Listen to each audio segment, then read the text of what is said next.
Hi പ്രിയമുള്ള സുഹൃത്തുക്കളെ, ചില സിനിമകൾ ഇറങ്ങുന്നതിന് മുമ്പ് പാട്ടും അതിൻ്റെ കഥയും വൈറലാകുന്നത് പോലെ മഹാകുംഭമേള തുടങ്ങുന്നതിന് മുമ്പ് തന്നെ കുംഭമേള വൈറലായി.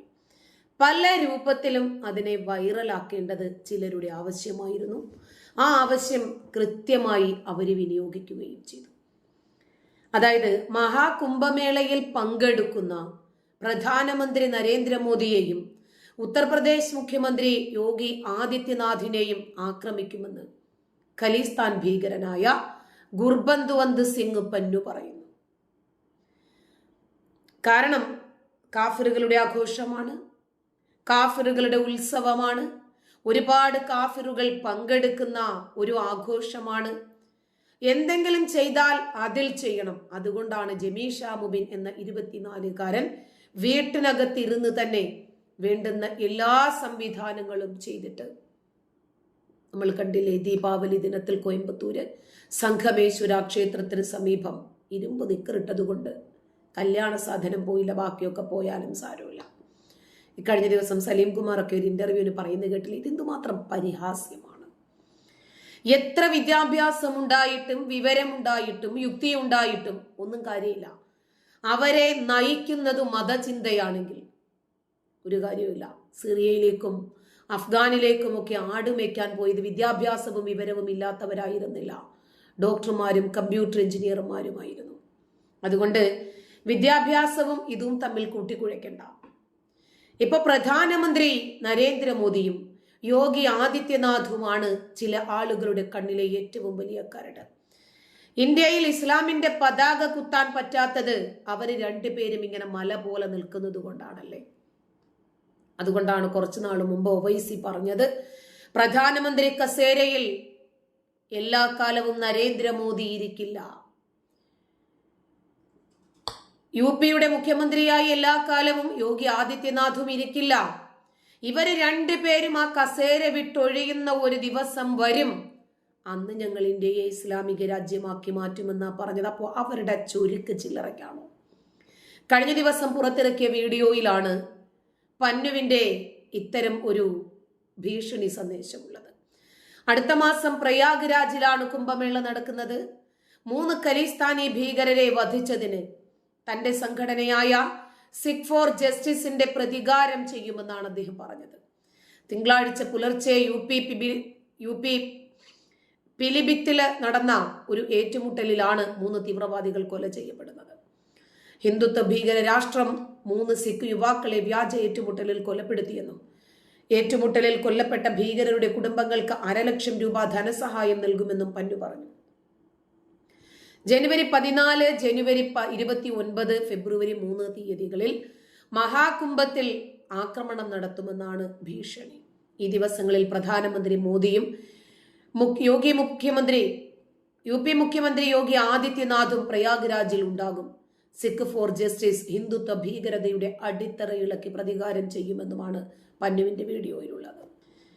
ഈ മഹാകുംഭമേള 2 നേതാക്കളുടെയും അവസാനത്തെ കുംഭമേളയാകുമെന്നാണ് പന്നു പറഞ്ഞത്. തിങ്കളാഴ്ച പുലർച്ചെ ഉത്തർപ്രദേശ് പോലീസിന്റെയും പഞ്ചാബ് പോലീസിന്റെയും സംയുക്തമായ നീക്കത്തിലാണ് 3 ഖലിസ്ഥാൻ ഭീകരരെ വധിച്ചത്.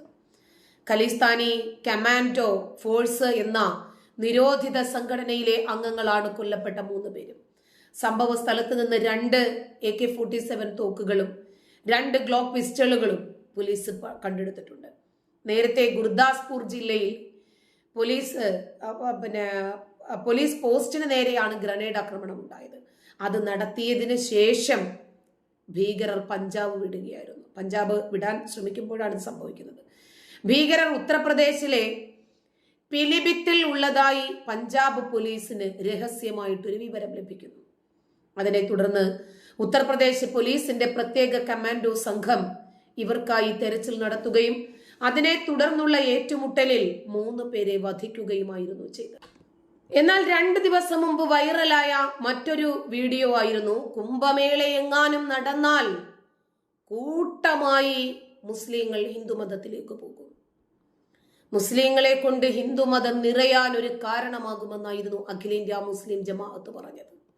അതുകൊണ്ട് കുംഭമേള ഒരിക്കലും നടത്തരുത് എന്ന് പറഞ്ഞ് ഉത്തരവിടുകയായിരുന്നു അഖിലേന്ത്യാ മുസ്ലിം ജമാഅത്ത് ഒരു കത്തെഴുതിയിട്ട്. 100 കണക്കിന് മുസ്ലിങ്ങളാണ് ഹിന്ദു മതത്തിലേക്ക് പോകുന്നത് അത്രേ. അത് കിട്ടിയ ഉടനെ തന്നെ നരേന്ദ്രമോദിയും യോഗി ആദിത്യനാഥും അങ്ങ് തീരുമാനിച്ചു, വേണ്ട, പ്രയാഗ്രാജിൽ ഇനി ഒരു കുംഭമേളയുണ്ടെങ്കിൽ മുസ്ലിങ്ങൾ കൂട്ടമായിട്ട് ഹിന്ദു മതത്തിലേക്ക് വരും. അത് മുസ്ലിങ്ങൾക്ക് വിഷമമാകും. പിന്നീട് മുസ്ലിങ്ങൾ മോദിയെയും യോഗി ആദിത്യനാഥിനെയും ഒക്കെ ബാധിക്കും. ഇവർ രണ്ടുപേരും പേടിച്ചിരിക്കുന്നവരാണല്ലോ. ഒരാൾ പ്രധാനമന്ത്രി കസേരയിലും ഒരാൾ UP മുഖ്യമന്ത്രി കസേരയിലും. ഇവർ രണ്ടുപേരും പേടിച്ച് കത്തുമായിട്ട് നേരെ ജമാഅത്ത് കൗൺസിലിന്റെ ഉദ്യോഗസ്ഥന്റെ മുമ്പാകെ വന്നു, ഉസ്താദിന്റെ മുമ്പാകെ വന്ന് കോളിംഗ് ബെൽ അടിച്ചു. അവരുടെ വീട്ടിന് മുമ്പിൽ തുറന്നു. എന്തേ സർ, പ്ലീസ് കുംഭമേള ഞങ്ങൾ വേണ്ടെന്ന് വെക്കാം, ഞങ്ങൾക്ക് കുംഭമേള വേണ്ട, ഞങ്ങളെ ജീവിക്കാൻ അനുവദിക്കണം. അപ്പോൾ ഉസ്താദ് പറഞ്ഞാൽ ഒന്ന് ആലോചിക്കട്ടെ. ഇങ്ങനെയൊക്കെയാണ് ഇവർ വിചാരിച്ചിരുന്നത്. ജനുവരി 13 മുതൽ ഫെബ്രുവരി 26 വരെ UPയിലെ പ്രയാഗ്രാജിൽ നടക്കുന്ന കുംഭമേള 45 കോടിയിലധികം ആളുകൾ പങ്കെടുക്കുന്ന ലോകത്തിലെ ഏറ്റവും വലിയ ആത്മീയ പരിപാടിയാകുമെന്നാണ് നിരീക്ഷകർ കണക്കുകൂട്ടുന്നത്. 10,000 കോടിയോളം പണം ചെലവഴിച്ച് കേന്ദ്ര സംസ്ഥാന സർക്കാരുകൾ ഇവിടെ പാലങ്ങളും ടെന്റുകളും ഒക്കെ ഒരുക്കി കഴിഞ്ഞു. സർവസജ്ജമായിരിക്കുന്ന ഈ ഒരു സംവിധാനം ജമാഅത്തിന്റെ കത്ത് കിട്ടിയ ഉടനെ തന്നെ മോദി അങ്ങ് വേണ്ടെന്ന് വെച്ചു പോരെ. മോദി ഇവരെ പേടിച്ചിട്ടേ. അപ്പൊ യോഗി വിളിച്ചു പറഞ്ഞു, നോക്കി വെച്ചോ, ഇവരെ പേടിക്കണം കേട്ടോ. അപ്പൊ നരേന്ദ്രമോദി പറഞ്ഞു, ഞാൻ പേടിച്ചത് നേരത്തെ തന്നെ വേണ്ടാന്ന് വെച്ചു. ഈ സമയത്തും ഇന്ത്യയിൽ എന്തിലും ഉള്ളതുപോലെയുള്ള സാമുദായിക ധ്രുവീകരണം ഈ മഹാമേളയിലും വന്നു ചേർന്നിരിക്കുന്നു. പ്രയാഗ്രാജിനും പരിസര പ്രദേശത്തുമുള്ള മുസ്ലിം കച്ചവടക്കാരെ മാറ്റി നിർത്തുന്നു എന്നാണ് ആരോപണം ഉയരുന്നത്. ആദ്യം ഉയർന്ന പരാതി ഇതായിരുന്നു. അതിന് പിന്നാലെയാണ് മഹാകുംഭമേളയുടെ മറവിൽ ചിലർ ഇസ്ലാം മതം ഉപേക്ഷിച്ച് ഹിന്ദുമതത്തിലേക്ക് പോകുന്നു, അത് ഘർ വാപ്പസിക്ക് ശ്രമിക്കുന്നു എന്ന ആരോപണവും ഉയർന്നത്. പ്രയാഗ്രാജിലെ മഹാകുംഭമേളയിൽ 100 കണക്കിന് മുസ്ലിങ്ങളെയാണ് മതപരിവർത്തനം ചെയ്യിക്കുമെന്ന വിവരം ലഭിച്ചിട്ടുണ്ടെന്നാണ് അഖിലേന്ത്യാ മുസ്ലിം ജമാഅത്ത് പ്രസിഡന്റ് മൗലാന മുഫ്തി ഷഹാബുദ്ദീൻ റസ്വി ബറേൽവി ആരോപിക്കുന്നത്.